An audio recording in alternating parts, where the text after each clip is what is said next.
All right, good morning, and welcome to another edition of Tuesday Morning Manna with Pastor Peyton.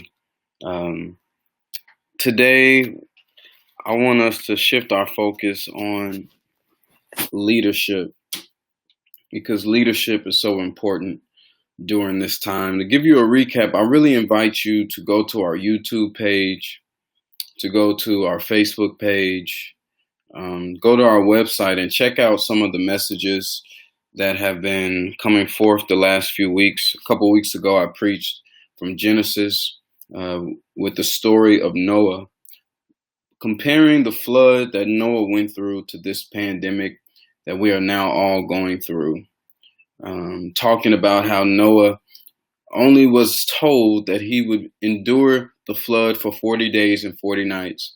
That was the only time that God had told him that he would go through it. But he ended up being on the boat. Scholars have estimated between 370 and 377 days.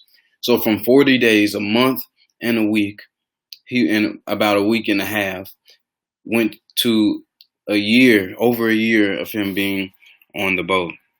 And so I understand as we are getting uncomfortable, being confined to our homes, staying at home, that many of us are anxious to get out, anxious to resume life as we knew it before. However, it just might not be time yet. And just because we don't know when it will end, we still have to trust God like Noah did. Secondly, God has provided us with arks of many types. Noah didn't have any technology, didn't have any access to other people or the outside world. He couldn't get food delivered to his door contactless. He couldn't watch the news to stay updated on the information and the facts of what was going on. He didn't have FaceTime or Facebook Live or Messenger or WhatsApp, anything that he could have virtual contact with others besides who was on the boat. So we've had many arcs. We've had opportunities for generosity from the government, from other nonprofits and entities, from churches who have raised money or had food pantries. So God is impressing upon other people and through the technology that we have to have arcs. Now, that's not discounting that so many people feel like they're drowning, so many people feel like they're overwhelmed, not only with their own issues, if that is having a lost job, loss of income, loss of insurance, loss of a feeling of security and stability. That's real. The mental anxiety from being confined to your home, that's real. And for those who are in prisons, for those that don't have a shelter, that the unease and the fear that they feel, the apprehension of going day to day, that is real. And I want to give room to that.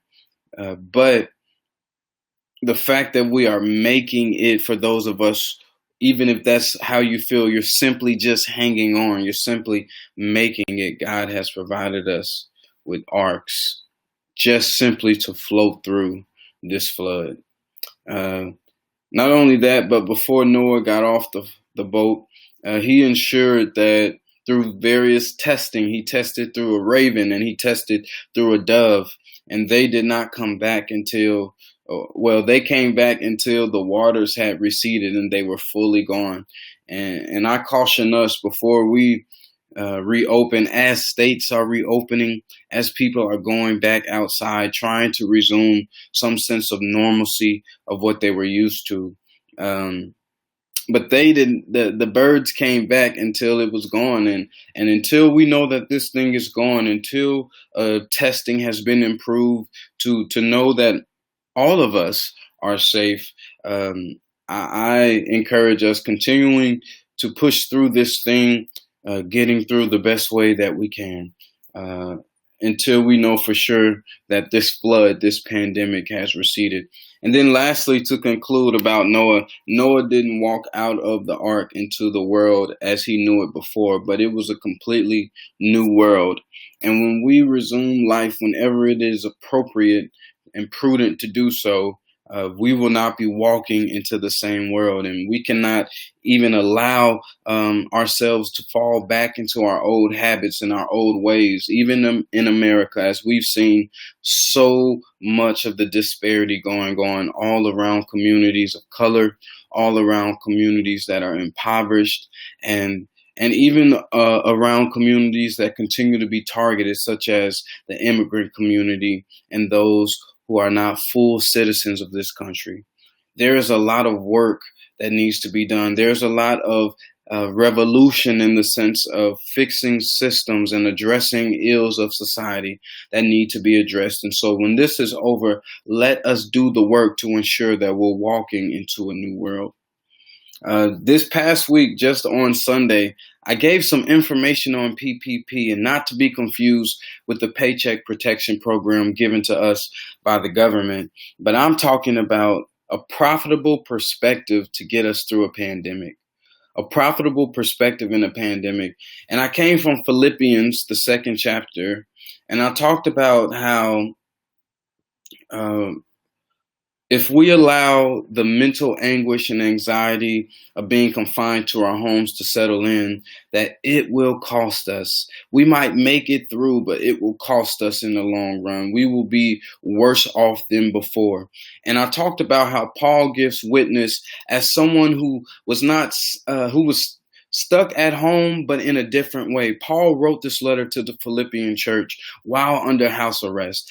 Acts 28 details for us that when they got off the boat from traveling to Rome, he was confined to his own living quarters in a chain, and he had a guard assigned to his home. He was able to have visitors, and he was able to still preach the kingdom of God, but he was confined to his home. I like listening to Paul. I said it on Sunday. I don't agree with everything that Paul speaks or has preached and taught. However, I can relate to Paul because Paul has a testimony. Paul has gone through adversity. Paul continues to preach encouragement, and I can understand it, or at least receive it more from Paul, because Paul was speaking this in the midst of his own adversity. And so I receive counsel and wisdom from others who have walked in my shoes, who understand what we're going through. And so Paul, he tells us, if there's any consolation in Christ, if there's any encouragement from being connected, dwell on that. Basically, that's what he's saying. Dwell on that. And if we're going to make it through, y'all, we got to have a positive outlook. I'm not saying discard the ills and the grieving and the death that's around us. But what I am saying is, with that, take in what's positive. There are some good things that are happening. We are able to build up relationships with people. We are still seeing births happening and births being on the horizon as people are expecting new life in the midst of life that's transitioning on. We are seeing some form of relief. We are seeing that more people are becoming aware of what's going on around them and seeing that work needs to be done. We are seeing church participation and engagement on the rise, as there are so many people online preaching and teaching and encouraging, and it's so much easier just to tune in just by going on the same social media pages that they've been going to every day.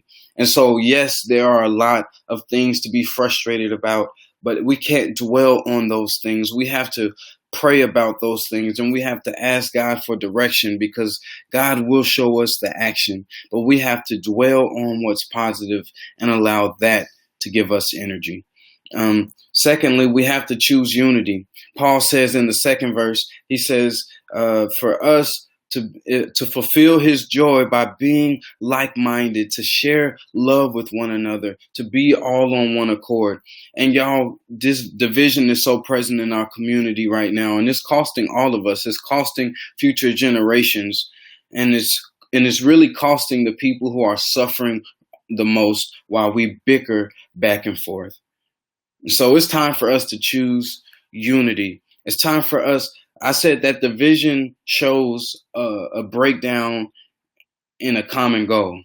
In us being able to come around a shared purpose, we're on different agendas. We see life through different lens, and we are not on the same accord. And there are different things that we see that take priority.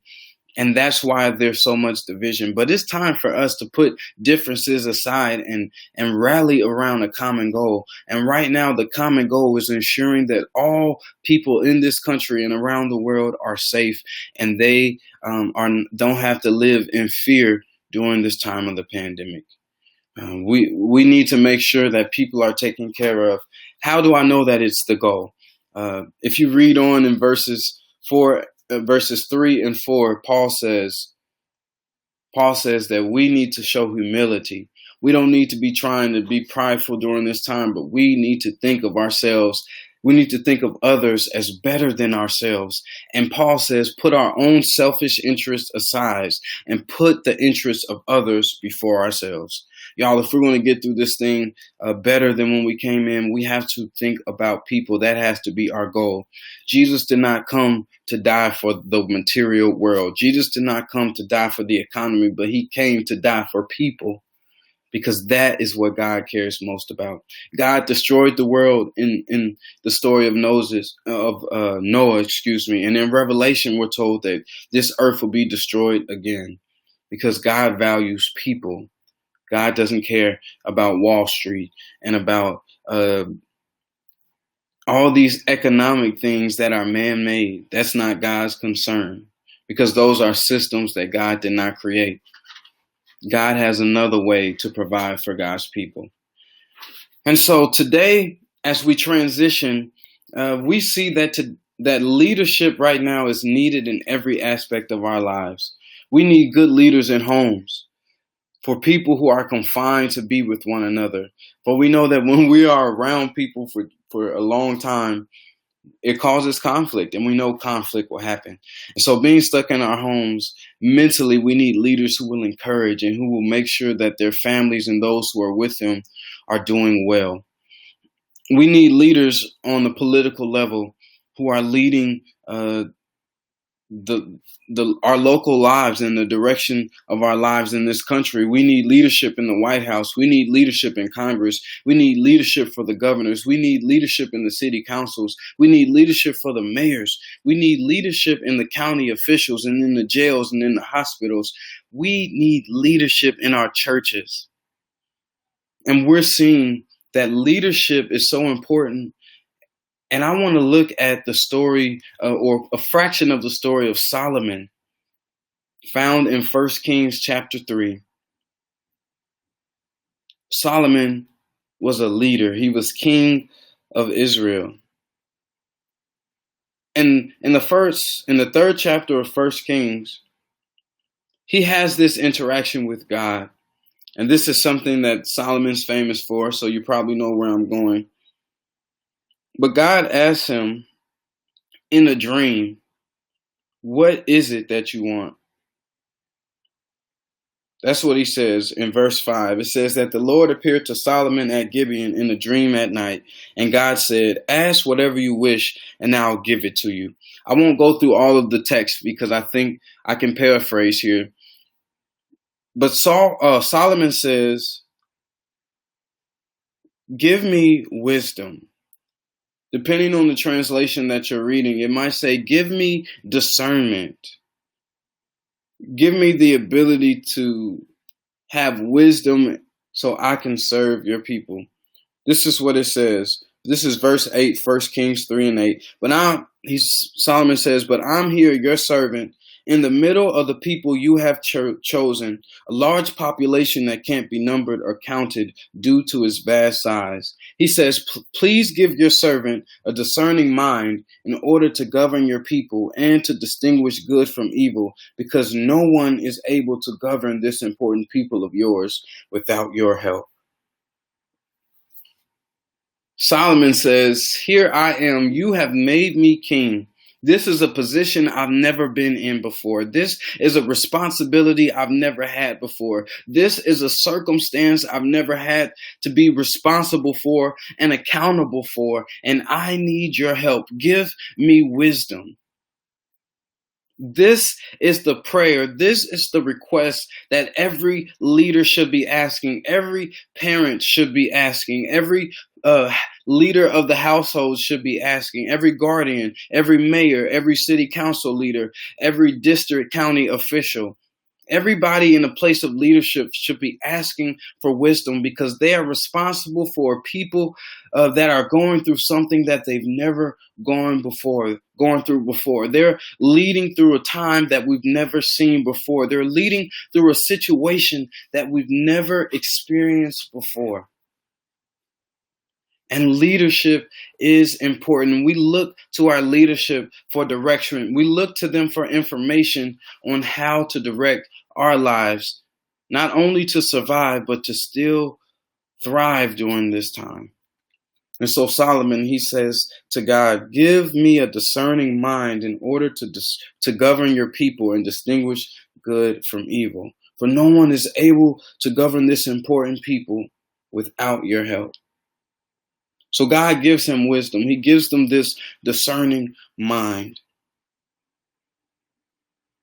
But then I want to fast forward to what happens immediately after this dream, this interaction Solomon has with God. Then Solomon has his first test of leadership. He has his first encounter with having to exercise wisdom and judge justly. If you read on down in 1 Kings, the 3rd chapter, when you get to verse 16, this story unfolds. It says, sometime later, 2 prostitutes came and stood before the king. One of them said, please, your majesty, listen. This woman and I have been living in the same house. I gave birth while she was there. This woman gave birth 3 days after I did. We stayed together. Apart from the two of us, there was no one else in the house. This woman's son died one night when she rolled over him. She got up in the middle of the night and took my son from my side while I was asleep. She laid him on her chest and laid her dead son on mine. When I got up in the morning to nurse my son, he was dead. But when I looked more closely in the daylight, it turned out that it wasn't my son, not the baby I had birthed. I want to stop right there. Listen, this is a story about leadership. Not only is it a story about what Solomon does here, but in the story we see what happens even in the home. That even as parents, there's a responsibility to raise children in a way that they will live and they will thrive.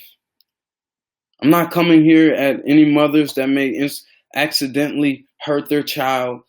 For we've known of accidents that are described in this story that happen all the time. But I'm speaking more in a broader sense. That the decisions we make in the home, that the decisions we make in leadership have an effect on other people. The decisions that the mother made in this home affected her child. And it's no different than what we're going through now. That the decisions that are made in the White House, the decisions that are made in Congress, the decisions that are made on the municipal level, in the state level of government, and in every area of industry, in the hospitals, in the prison systems, they affect people's lives. And when you are not careful with how you act in leadership, you can severely damage and destroy the lives of others. So here we have this story presented to Solomon. And it's a contentious story because it goes on. And this woman, she presents this case, but the other woman, she says, no, my son is alive. Your son is the dead one. But the first one objected, no, your son is dead. My son is alive. And in this way, they argued back and forth in front of the king. The king said, this one says, my son is alive and your son is dead. The other one says, no, your son is dead and my son is alive. Get me a sword. And they brought a sword to the king. Then the king said, cut the living child in two. Give half to one woman and half to the other woman.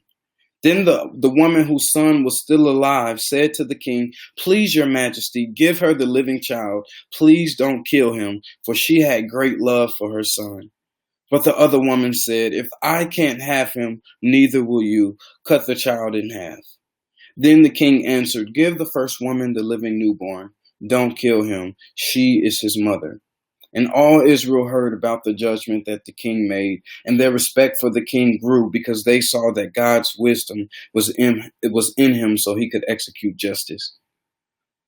For many readers right there, what will first jump out to you is the way in which Solomon discerned who was telling the truth.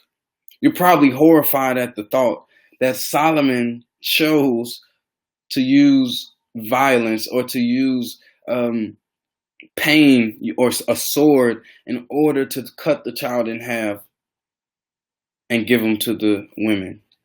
But ultimately, I believe that Solomon understood something about real leadership. That when you have real leaders, and I know we're talking about a mom here and their child, but for a second, I want you to think about all these people who are in leadership. We look to them just like a child looks to their mom for love and direction. We might not look to them for love in the same sense of a mom, but we look for them to care about our interests, to care about our concerns, to be concerned with our experience as citizens living under their leadership. We want them to love us in the sense that they will advocate for our issues and for the things that we tell them are priorities in our communities. We look to them for directions in time of crisis and chaos because they are elected to offices of leadership that have power and control over various issues and important things in our lives. And so just like a mother who's supposed to lead their children in the way they are supposed to go, to make sure that their children are protected and know right from wrong and know the best ways to live a successful life, we look to leaders to lead us in the same way. And Solomon knew that a good leader is going to have love for their people. That a good leader will not want to see their people harmed, will not want to see any pain and suffering to happen with their people. That a leader who doesn't care about their people will be satisfied with the suffering of someone else. That they'll be willing to put the life of someone else on the line when push comes to shove, when things get difficult, when it doesn't go your way, when you don't feel like you're being listened to, when you don't feel like you have the dominant story. Good leaders will stand in the gap. Good leaders will put themselves above the people that they serve, and they will put themselves on the line. They will take the fall. They will advocate that no harm will come to those that they are responsible for. I'm not just talking about the president here. I'm not just talking about those who serve in Congress. But I'm talking about pastors. I'm talking about parents and guardians who lead households. I'm talking about principals who lead schools and teachers that lead various classrooms. I'm talking about supervisors and managers on your job. I'm talking about people who lead teams. That when you lead people well, that you will advocate and request that no harm comes to them. And that's the type of leadership that we need now. Leadership that will discern decisions to see which decision leads to the least amount of harm. To which decision will ensure that fairness happens. Fairness in this situation means that all people who are going through and struggling right now receive assistance. That struggling corporations and businesses receive breaks and are allowed to still maintain at least ownership of their business. That I wish there was a way that adaptive leadership could make sure that no businesses have to go bankrupt, from small businesses to corporations. If we had a worldwide plan for these types of things that affect the whole world, I believe it could be possible. We have to put ourselves on the line as leaders, that no harm should be done. So let's take this lesson from Solomon, that sometimes it takes thinking outside of the box to discern through situations. Sometimes it's not easy to come to a quick answer. Sometimes you have to get to the heart of the matter and to the heart within people. That when we see legislation come through, that when people have ideas for our communities and for our lives, that we would get to the heart of who they are. Why is it that they want these things? Because everybody has a story. The two women who came to the king, they both had a plight. They both had a story. One was not true. One person's story had unethical and immoral intentions behind it. So everybody who comes to you with a story, everybody who comes to you with an idea does not come with the best intentions. And it's on us as leaders to discern which decisions to make. As we close and wrap up this time of Tuesday Morning Manna, I pray that God would equip you with wisdom. Wisdom to know which voices to follow.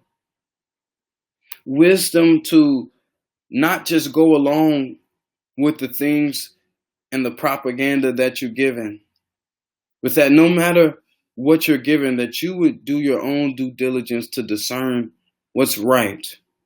Not only what's right for you and your household and those that you love and those that you call family and friends, but that you would put others' interests above yourself, that you would think about the person who doesn't have shelter right now, that you would think about the person confined to a prison cell who doesn't have the luxury of social distancing, that you would think about those who are really struggling through this time, and think through decisions that won't harm them, that won't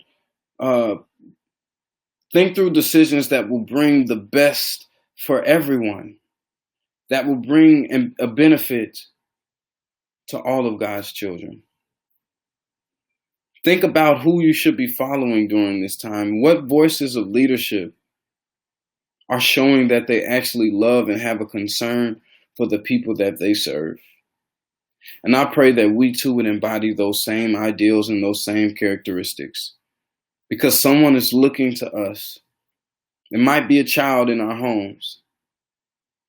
It might be someone in our neighborhood. It might be someone in our small group or someone at work. It might be the pastor of your church. But no matter who it is and no matter who you are to people, make sure that you exemplify good leadership, because the people who look up to you are counting on you. May God bless you as we go through another week. We look forward to seeing you on Sunday at 11 a.m. May God bless you.